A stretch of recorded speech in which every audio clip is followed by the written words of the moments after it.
तृतीय वर्ष कला के हिंदी विशेष के छात्रों के लिए हिंदी साहित्य के इतिहास के अंतर्गत रासों साहित्य का परिचय, इस शीर्षक के अंतर्गत रासों साहित्य का परिचय हमें देखना है। आदिकाल का ये जो वीर गाथात्मक रासो काव्य है, वो वीर गाथात्मक रासो काव्य हमें दो रूपों में मिलता है, एक प्रबंध के रूप में और दूसरा वीर गीत के रूप में। तो आइए हम वीर गाथात्मक रासो ग्रंथों का परिचय हम लेते हैं। सबसे पहले खुमान रासो। छात्रों एक बात ध्यान में रखिएगा, आदिकाल में जो ये रासो ग्रंथ लिखे गए वह हर ग्रंथ के नाम जो है उस नाम के आगे रासो शब्द को रखा गया है। तो इसमें से पहला है खुमान रासो। इस ग्रंथ के रचयिता है दलपति विजय। दलपति विजय नामक इस लेखक ने इस ग्रंथ की रचना की है, जिसका शीर्षक है खुमान रासो। इस रासो काव्य में चित्तौड़ के शासक खुमान द्वितीय का चरित्र अंकित किया गया है। अब ये जितने भी रासो ग्रंथ है वो रासो ग्रंथ किसी न किसी राजा के आश्रय में रहकर इन कवियों ने लिखे हैं, क्योंकि ये सारे वीर गाथात्मक रासो काव्य लिखने वाले कवि राज कवि थे, राज्याश्रित कवि थे, और वो जिस राजा के आश्रय में रहते थे उस राजा के गुणगान का बखान करना, उसके चरित्र का चित्रण करना, ये उनका प्रमुख उद्देश्य था। तो वैसे ही ये खुमान रासो, इसमें दलपति विजय ने चित्तौड़ के शासक खुमान द्वितीय के चरित्र का चित्रण किया गया है। इसकी अपूर्ण प्रति ही प्राप्त हुई है। कई विद्वान इसे 17वीं शती की रचना मानते हैं, और इस ग्रंथ की जो प्रामाणिक प्रति है वो पूना संग्रहालय में है, जिसमें 5000 छंद है। दलपति विजय ने इस खुमान रासो ग्रंथ के भीतर युद्ध का चित्रण किया है, विवाह का वर्णन है, नायिका भेद का चित्रण है, राजाओं की प्रशंसा है, और आदिकालीन रासो काव्य की जो प्रमुख विशेषता रही है कि इन कवियों ने अपने इन रासो ग्रंथों के भीतर वीर और श्रृंगार रस का वर्णन प्रमुखता से किया है। तो खुमान रासो इस ग्रंथ के भीतर भी वीर और श्रृंगार रस का चित्रण किया गया है। चित्तौड़ के जो शासक खुमान द्वितीय थे उनकी वीरता का बखान, उनके श्रृंगार के प्रति रहने वाला प्रेम, इसका चित्रण इस खुमान द्वितीय या खुमान रासो इस ग्रंथ के भीतर किया गया है। इस ग्रंथ में दोहा, कवित्व, सवैया, छंद का प्रयोग हुआ है। इस तरह यह एक पहला ग्रंथ रासो साहित्य का, जिसका शीर्षक है खुमान रासो। दूसरा ग्रंथ है जिसका नाम है बिसलदेव रासो। बिसलदेव रासो इस ग्रंथ के रचयिता है नरपति नाल्ह, जिन्होंने इस ग्रंथ की रचना सन 1155 ईस्वी में की थी। और ये जो नरपति नाल्ह थे विग्रह राज चतुर्थ के समकालीन और उनके राजकवि थे। ये जो बिसलदेव रासो ग्रंथ है, इस ग्रंथ में 128 छंदों का प्रयोग किया गया है, और इस ग्रंथ की खासियत यह है कि यह ग्रंथ उत्कृष्ट गेय काव्य है, जिसे गाया जा सकता है, संगीतबद्ध करके गाकर इसको सुनाया जा सकता है। इस ग्रंथ की जो भाषा है वो आदिकालीन प्रारंभिक हिंदी है, और काव्य सौंदर्य की दृष्टि से यह एक सुंदर और रस। कवि ने इस रचना के भीतर श्रृंगार का चित्रण किया है, उसकी विशेषताओं को लेकर अगर हम कुछ कहें कि ये जो रासो ग्रंथ है, ये रासो ग्रंथों के समान प्रशस्ति का गायन इन्होंने जो किया है राजा के प्रशस्ति का गायन। केवल उसमें प्रशस्ति का गायन नहीं है, बल्कि कोमल प्रेम के मधुर, मार्मिक और संवेदनशील रूप का अमर चित्र इस काव्य के भीतर चित्रित किया गया है। यह ग्रंथ जो है वह 4 खंडों में विभाजित है। अजमेर के नरेश विग्रह राज, जिनका नाम बिसल देव था, और उनकी पत्नी राजमती के विवाह, कलह, विरह और मिलन के मार्मिक चित्र इसमें चित्रित किए गए हैं। इस ग्रंथ के भीतर कवि ने प्रकृति के रमणीय चित्र, 12 मासा का वर्णन, ऋतुओं के चित्र, राजा बिसलदेव और उनकी पत्नी राजमती के संयोग वियोग का चित्रण, और फिर उसके पश्चात कलह के बाद जो विरह निर्माण हुआ है, उस विरह का चित्रण भी कवि ने इस काव्य के भीतर किया है। और विरह इस काव्य का प्राण है। इसलिए ये जो ग्रंथ है, ये ग्रंथ विरह के ग्रंथ के रूप में बड़ा प्रसिद्ध रहा है। तीसरा ग्रंथ है जिसका नाम है हम्मीर रासो। इस ग्रंथ के रचयिता शारंगधर नामक कवि को बताया जाता है। इसके कुछ छंद प्राकृत पैंगलम में है। इसमें हम्मीर और अल्लाउद्दीन के युद्धों का वर्णन और हम्मीर की वीरता की प्रशंसा की गई है। इस ग्रंथ की कोई प्रामाणिक प्रति अब तक उपलब्ध नहीं हो पाई है, पर इस ग्रंथ में वीरता का चित्रण बड़ा बखूबी से किया गया है।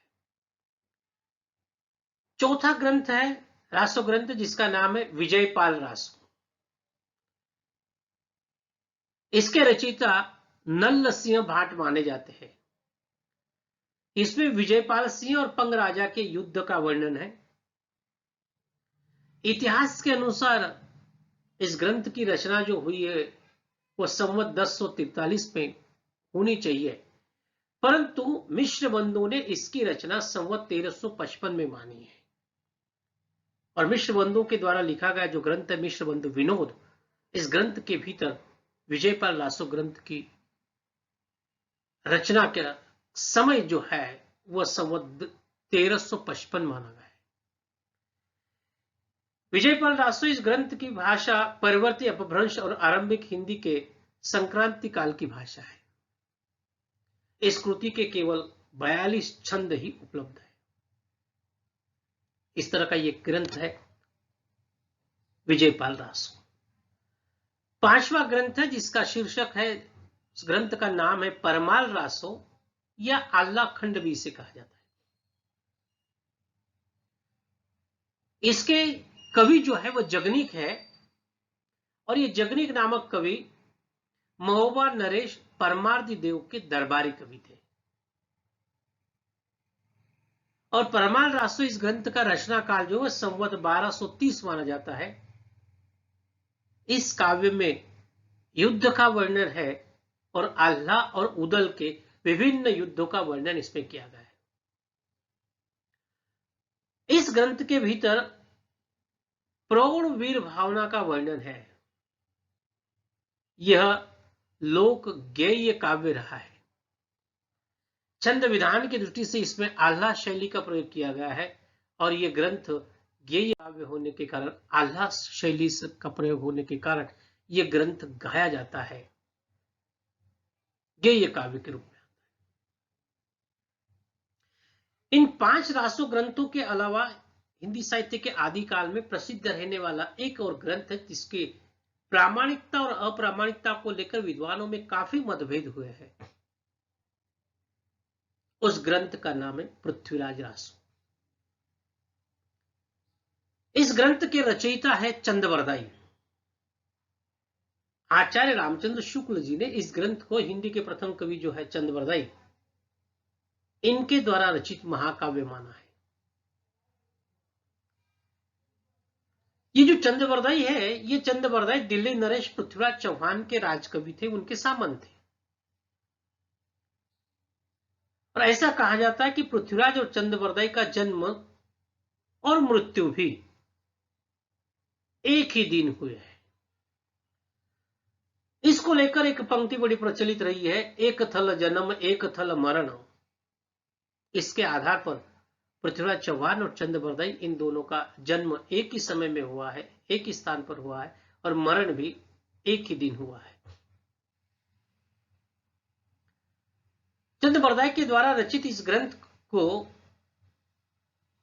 चंद्रबरदाई जी ने अपने पुत्र जल्लन को दिया था। चंद्रबरदाई के 4 पुत्र थे, उनमें से चौथा बेटा जो था, जिसका नाम था जल्लन। पृथ्वीराज चौहान को जब मोहम्मद घोरी ने बंदी बनाया था और बंदी बनाकर वो अपने देश ले गए, तो चंद्रबरदाई वो भी अपना ग्रंथ, पृथ्वीराज रासो जो ग्रंथ था, वो उसे अपने पुत्र जल्लन के हाथ में सौंप कर वो चले गए।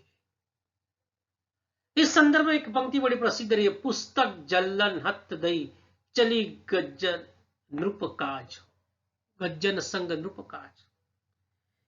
इसका तात्पर्य है कि पृथ्वीराज रासो नामक ये जो ग्रंथ है, इस ग्रंथ को पूरा करने के लिए चंद्रबरदाई ने अपने पुत्र जल्लन के हाथ में ये ग्रंथ दे दिया और वे पृथ्वीराज चौहान के साथ निकल गए।